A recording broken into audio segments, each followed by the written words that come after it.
And I want to show you another side of the prophet tonight. That you are God's catalyst to social transformation. And I want to give you 4 things that the Lord's given me over the last year. You might want to write these down.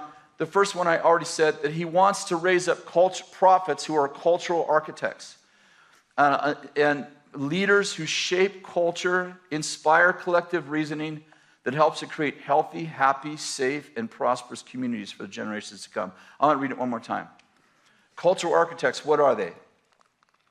Probably much more than this, but leaders who shape culture and inspire collective reasoning, I'm going to talk more about that in a few minutes, that help to create healthy, happy, safe, and prosperous communities for the generations to come.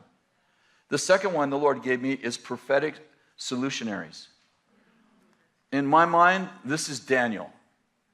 Prophetic solutionaries. Prophetic people who bring wisdom, knowledge, experience, and skill to bear on pressing and entrenched challenges in an effort to create positive change in our communities. I believe that one of the most profound things that's going to happen in the next 5 years is that prophets are going to be asked to come into the highest places in the land. And that they are going to, and the Lord is going to use them to solve difficult and almost impossible problems. I think that God is raising up prophetic solutionaries. And let me tell you, I'll tell you some stories that's maybe tonight, but definitely this week. One of the things I've noticed is oftentimes we get invited into these places and the person is articulating the challenge or the problem, and you're thinking, I have no idea. I have no clue. And sometimes I even find myself becoming anxious, like I got invited to this place because this person thinks I can solve their problem. They're describing the problem, and as they're describing the problem, all I feel is anxiety. I don't feel like any wisdom flowing. And I can't even tell you how many times in the last year I've been in those situations, and I have one little phrase in my mind, or maybe it's one word, and I have nothing else. And I'm like, all right, well, let's go with this. And I open my mouth, and I say whatever the phrase is, like, which is not connected to anything else. Like, I don't even know how it fits the problem. And I say, da, da, da. And then as I say it, I get another piece and another piece and another piece. And pretty soon I walk out of there, I'm like, I am brilliant. But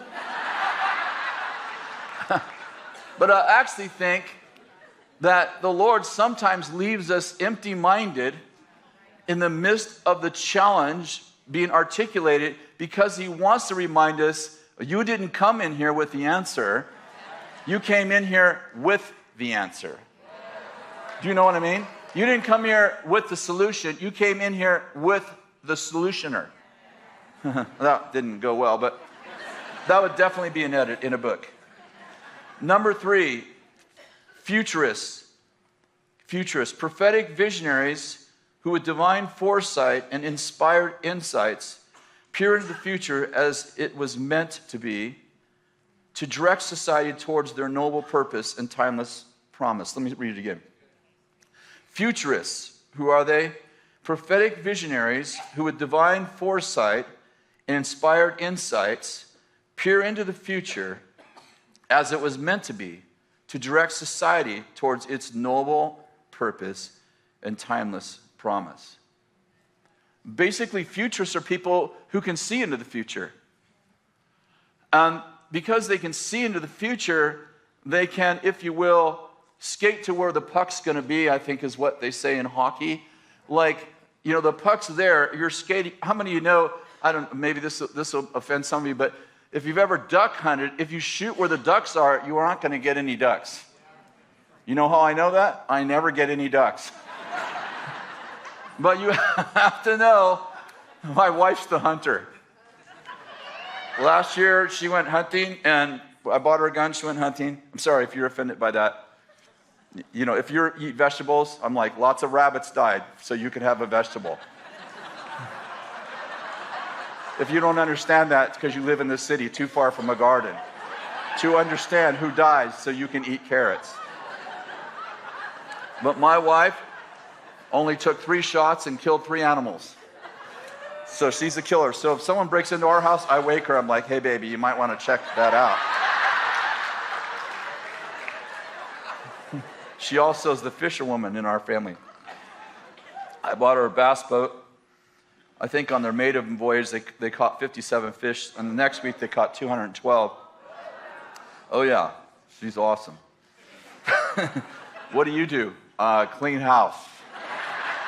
Something like that. On a serious note, I don't even know how did I even come into any of that. Futurists. How did that relate at all? Oh man, I need to know the future. Oh yes. People,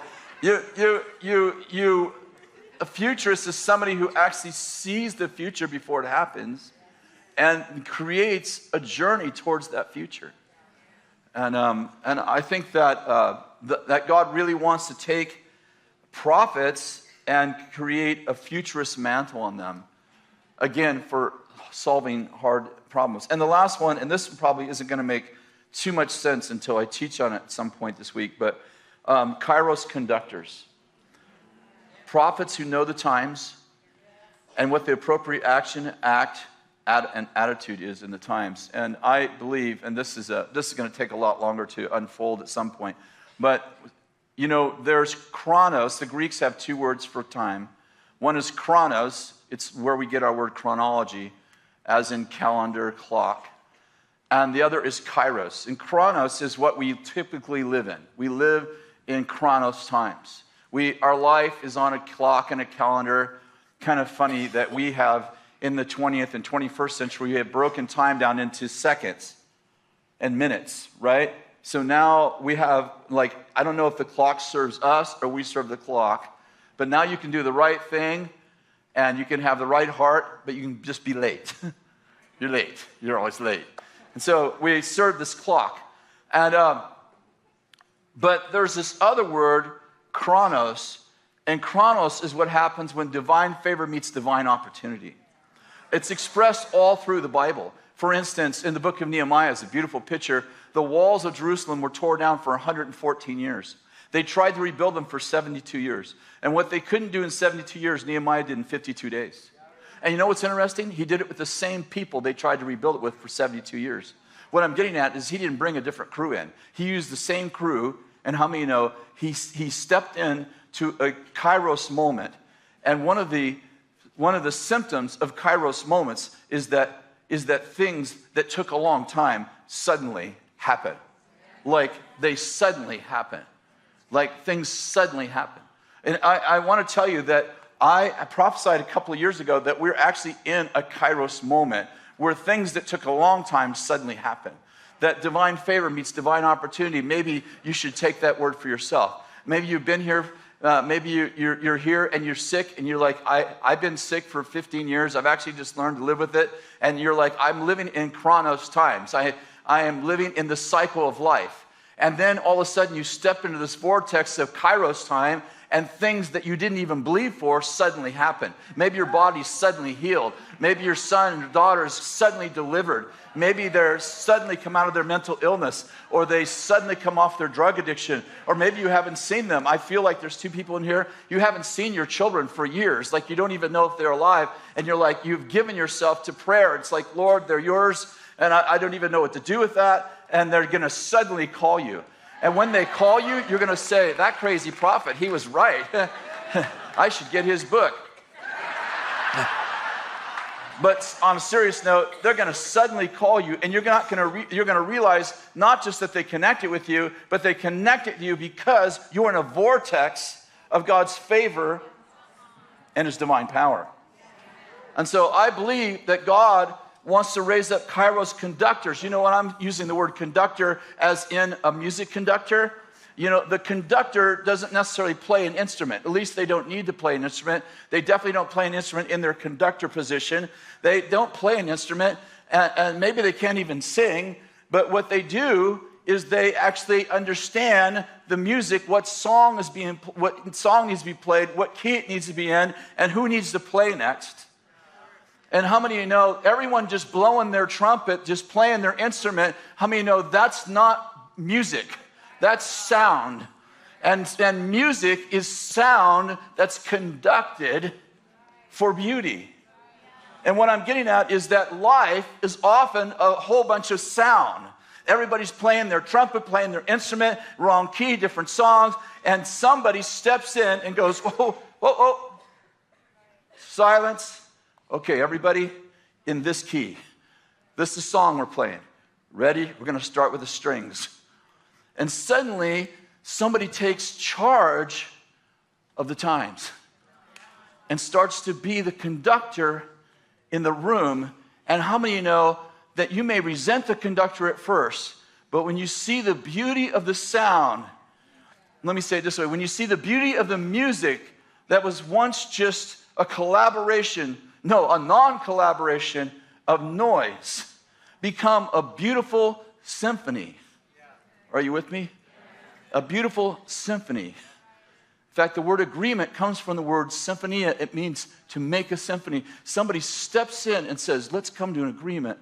I love this word in the book of Acts. It says, and having come to one mind.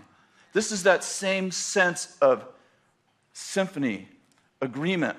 And I believe that God is raising up people who have extreme favor. What does it take to be a conductor in this age? Extreme favor. A whole bunch of people have to all like you. Right? I love when Lance Wallnau says about favor. He said, favor makes people want to agree with you. When you have favor on your life, people actually want to agree with you.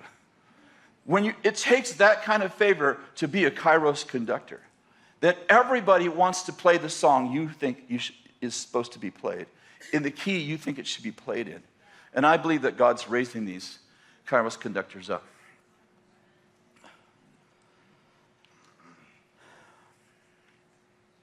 The Lord's taking our understanding of the prophets to another level. I see him activating prophetic people and awakening his church to become world changers. He is deploying us to bring solutions to the world's greatest problems. Therefore, it's incumbent upon us as prophets and prophetesses to engage culture at this deepest point of need. We must get off the bench and get in the game. Let me say that again. Like, here's this thing that's burning in me for a year. We got to get the prophets off the bench and into the freaking game.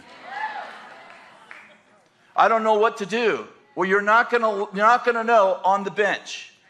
I understand that a lot of us don't get off the bench because we don't actually know what to do. And I would say something.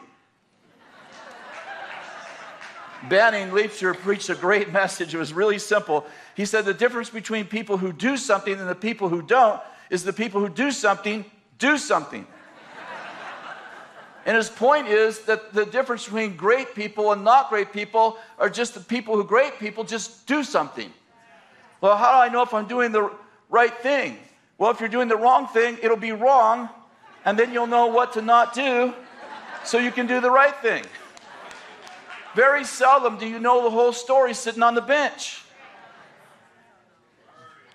I got a lot more to say. It's paramount that we know the history of this significant office, the office of the prophet, so we understand the depths and the impact of our calling. This thing is really on me this morning. I was laying on my face, and I was just thinking about this morning about this evening, and I started to see something that's so simple. You probably have seen it before. I just don't know why I did it. And I began to recall to my mind all the prophets I could name in the Bible. And I can name a lot of them, but I don't know all of their stories. But, we all have a few favorites. And I started thinking about the prophets, and I named in my mind, 20 or 30 in my mind. And then I felt like the Lord said, what do they all have in common? They all have in common. And I was like, gosh, I hope this isn't like some kind of quiz to get into heaven. Nah, door opens up, you're in hell. I'm like, what do they all have in common? And I know when I tell you what I learned, you're going to say, well, of course. I couldn't think of one prophet who wasn't involved in molding culture? I couldn't think of one. Like I was thinking about Abraham. In Genesis 20, verse 7, God encounters this king named Abimelech, and he has Abraham's wife because Abraham lied. And God says to Abimelech, you better give his wife back, I'm going to kill you. And he goes, hey, whoa, back up the train, not my fault. He said it was his sister. And God says, well, you better give him back. And verse 7 says, because he's a prophet, and he will pray for you, and I will heal you. And really interesting, he does give, you probably know this, he gives Sarah back, of course, but Abraham prays for him, and God opens the wombs of his wife, who had been closed, Abimelech's wife. But my point is that Abraham is a father of nations. He is the foundation of many, a father of many nations. He's a businessman. He's all these things. But one thing that he definitely is a cultural catalyst. And he's a prophet. I'm going to just share a few of these with you. Moses, of course, is a prophet. In fact, Deuteronomy 34 says that there was no prophet like Moses in Israel. We know that Moses was the leader of a country, the founder of a nation in a sense. Brought the children of Israel, not founder, but brought the children of Israel out of Egypt and into the promised land and became a leader. I love this too. I want to say this. I was talking to somebody who got saved recently, an older guy, and I was telling him, you know, you may think that your past has nothing to do with your future. Like before you knew the Lord, that all of that's kind of like, it's all washed away, your sin, of course. But I'd like to propose that what you were doing before you knew Christ, which he was a business guy, actually is preparing you for what you're called to do. And I was telling him about the story of Moses, that Moses is in Pharaoh's house for 40 years. Why does God put Moses in Pharaoh's house? I'd propose because he's going to be the leader of a nation, and he was raised as a slave. How's he going to know how to lead, right? His mom and dad are slaves. How is he going to know how to lead a nation if he's never had any instruction? Well, God puts him in the house of the most powerful nation in the world, and I'd propose that he learned from Pharaoh, a godless man, how to lead a nation.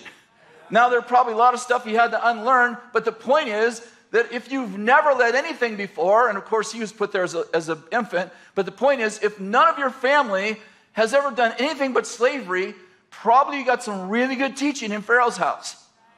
And that's before he knew God, right? He meets God 40 years later, 80 years old, and God says, you're going to lead this nation, da-da-da. He becomes the leader of a nation, but how many know that his BC experience was actually trained him for his after-death experience with God, right? His resurrection encounter with God, the burning bush. And so, but my point is that Moses is called a prophet. David is a king. But in Acts chapter 2, verse 30, it says, so because he was a prophet, he knew that God had sworn to him an oath to his seat of his descendants. God swore to David that his descendants would sit on his throne forever. But it says, and being a prophet, David knew. I'm like, oh, I thought David was a king. But how many know he wasn't just a king?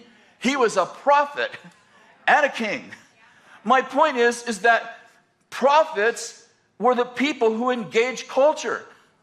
Prophets were leading the Israelites out of Egypt. Prophets were fathers to nations. Prophets were kings. And of course, there was Nathan and Gad in the days of David who were actually giving the senior prophet, the king, information about leading the kingdom.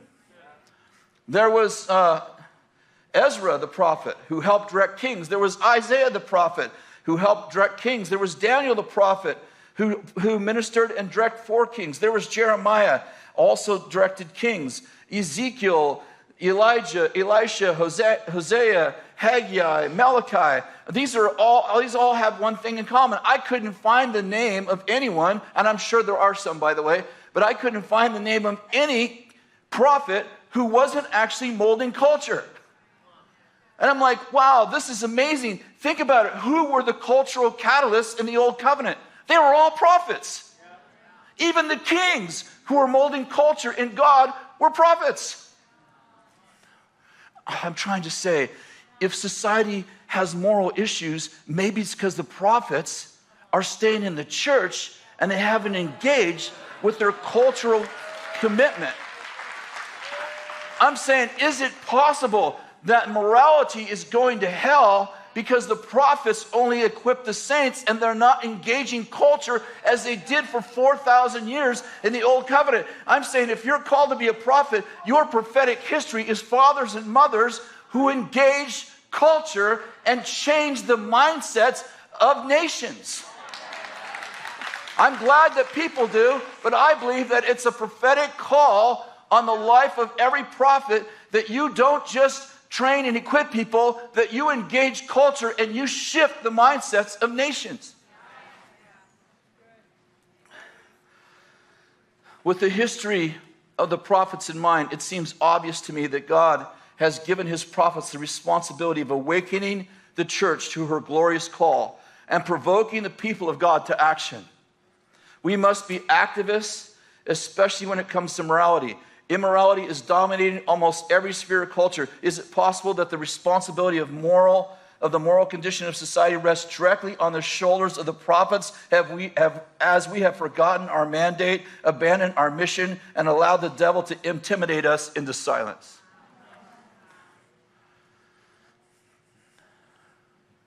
I'm asking you as a question. This isn't the normal way we open the School of the Prophets. But I think it's good. I think that we should all leave here thinking, wow, all the prophets who went before us, they all shifted culture. How about us? Think about this. Isaiah 61. This is the mandate the Lord gave me the year I got saved. I didn't know much of the Bible, and someone gave me this as a prophecy, and I didn't even know where to find it. You know, those years when you have to look it up in the table of contents to find the book you want. And I read this, and I'm like, wow, this is meaningful to me. And over the years, it's become my mandate. The Spirit of the Lord God is upon me, for the Lord has anointed me to preach the good news to the afflicted. He's called me to bind up the brokenhearted, to speak the release to captives, and freedom to prisoners. The favorable year of the Lord, the day of vengeance of our God, to grant all those who mourn in Zion, give them a garland instead of ashes, a mantle of praise instead of a spirit of fainting or heaviness, that they might be called oaks of righteousness, that he may be glorified. Here's the next verse. Then they shall return. They shall raise up, they shall rebuild. I'm sorry, let me read it to this last part to get it right. Then they shall rebuild the ancient ruins. They will raise up the former devastations and repair the ruined cities, the desolations of many generations. Who are they? And then they shall rebuild the ancient ruins. Who are they? They are the people who are being described as broken, mentally ill, weak, depressed, discouraged. Those people, when they get the Spirit of the Lord on them and they get well, once they get happy and healthy, God goes, now go back into your city and help rebuild your cities. I don't think you can be a Christian in the 21st century and not be involved in the culture of your city. Okay. I've told the story many times. But many years ago, the year after I got married, I had a nervous breakdown. Last 3.5 years, I got very demonized and I got delivered. So that's that story in a nutshell. I wrote a whole book about it. Hey, if you have something go wrong in your life and it's really bad, write a book about it. Much better to be rich and miserable than poor and miserable, because at least you can go shopping. You know what I'm saying? So I was at the end of my nervous breakdown. I had come out of my nervous breakdown. I was probably out maybe a year, still not having panic and anxiety attacks anymore, not having insomnia, but really rebuilding my soul. Some of you would know what I mean. Like very low confidence, still trying to kind of figure out what day it is, still learning to like myself.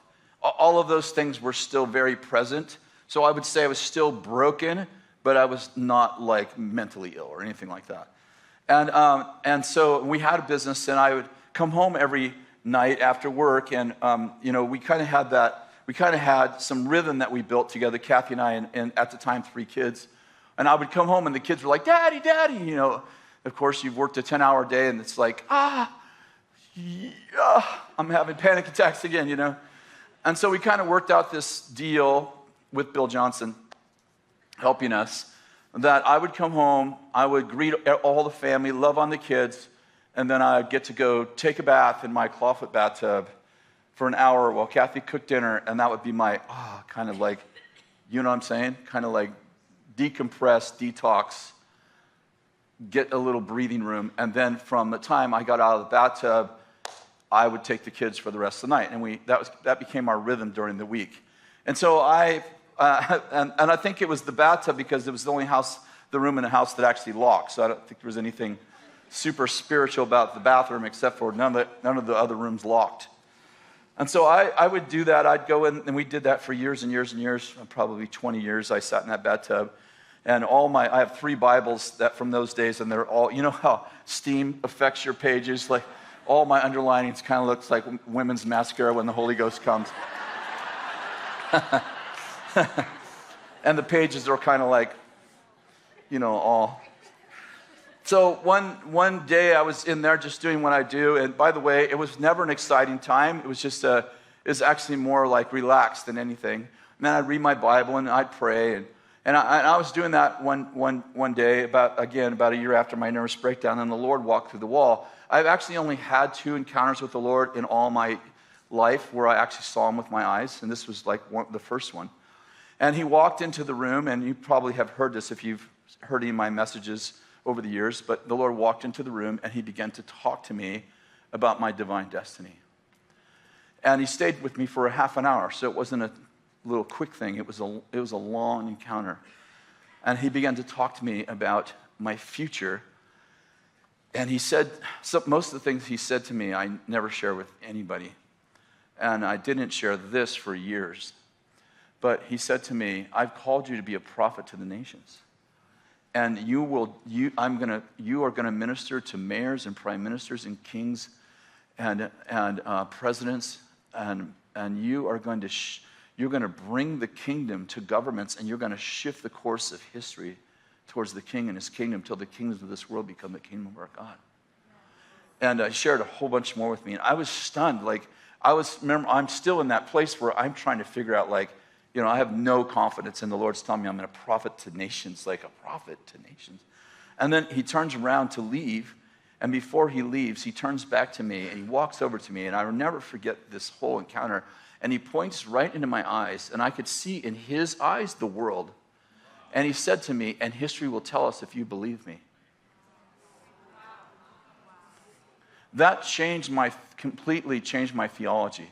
Because I don't know if I was taught this, but we taught prophecy back in those days. I wasn't the teacher at the time, and I was taught, if God prophesies something, then it will happen. If it doesn't come about, then it wasn't the word of the Lord. But here's the Lord himself standing in front of me and giving this huge prophetic word, half an hour long, and then he says, "History will tell us if you believe me."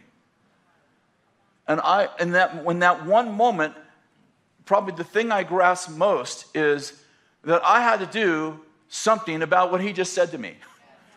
Because this was his prophetic destiny for me, but if I didn't agree with it, if I didn't get involved with it, then it wasn't going to happen. And I began to realize that there was lots of prophetic words throughout all of the Bible that didn't come to pass for some of the people. For instance, God prophesied to 1.5 million people that they were going to go from Egypt to the promised land. You know how many of those people that heard the prophecy actually went from Egypt to the promised land out of 1.5 million? 2, Joshua and Caleb. Everyone else died without the fulfillment of the prophecy. Not because the prophecy was bad, because they didn't do anything about it. Are you with me? It doesn't just take prophecy, it takes a prophetic culture to transform people.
you.